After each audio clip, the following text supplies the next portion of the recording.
93, take one, Mark.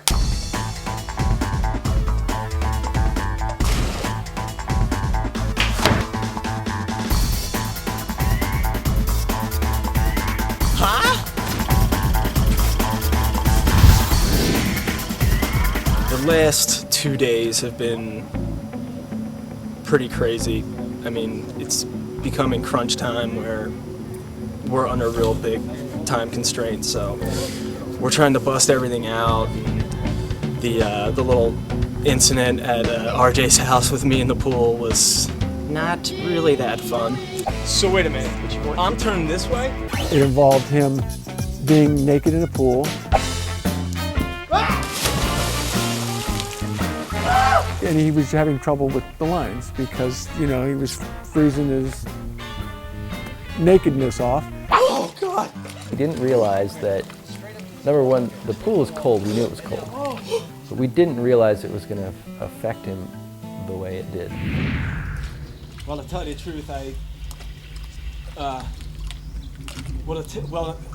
Read him the line. I know the line. My brain just started to freeze, my mouth started to freeze up, and I couldn't stop shaking, and it just wasn't working. And then my whole mind was just on the fact of how cold I was.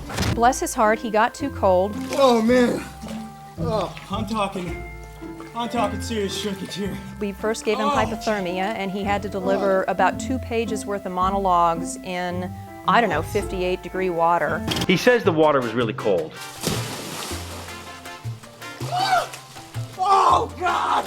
And that's why he couldn't finish the scene. Oh, God, hurry up! I think it was because he had to wear a grandma panty.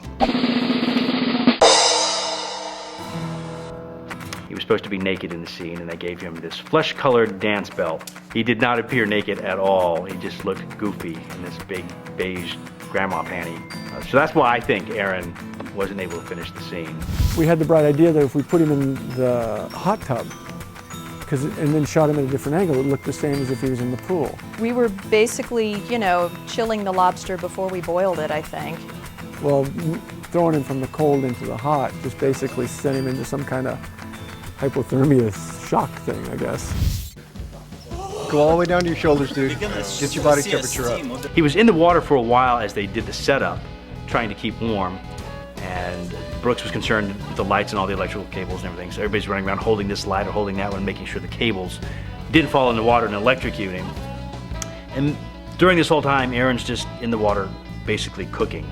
I was sort of breathing heavy, and I still couldn't get my lines out, and then next thing I knew, at the end of one of the takes, my body just started to go numb like pins and needles, and I started to get really lightheaded. I couldn't get out of the spot, so they were like helping me out. I looked like a total idiot on top of that with wearing that dance belt. And he's like, hey, somebody help me. And everybody's like, ha, ha, ha, ha, look at Aaron, won't get out of the pool. It's like, no, seriously, I can't get out of the water. And he just kind of sunk down into the water, and Brooks and Carl, I think it was, jumped in, had to drag him out of the water onto the side of the pool. He couldn't think, he couldn't walk. I don't know what happened, but it was really bad. He couldn't do anything for a couple hours. Everybody thought I was dying, but I just needed to calm down and warm up a little bit, and then we went right back into shooting. To add insult to injury, not only did he have the grandma panty on, but RJ produced his mother's bathrobe for him to wrap up in, and so he spent the rest of the night walking around the set in this bathrobe, because he had a bunch of scenes afterwards that he had to film running around in the backyard, supposedly naked, so he was actually in the grandma panty and RJ's mother's bathrobe. I mean, it worked out okay, but it was just really scary.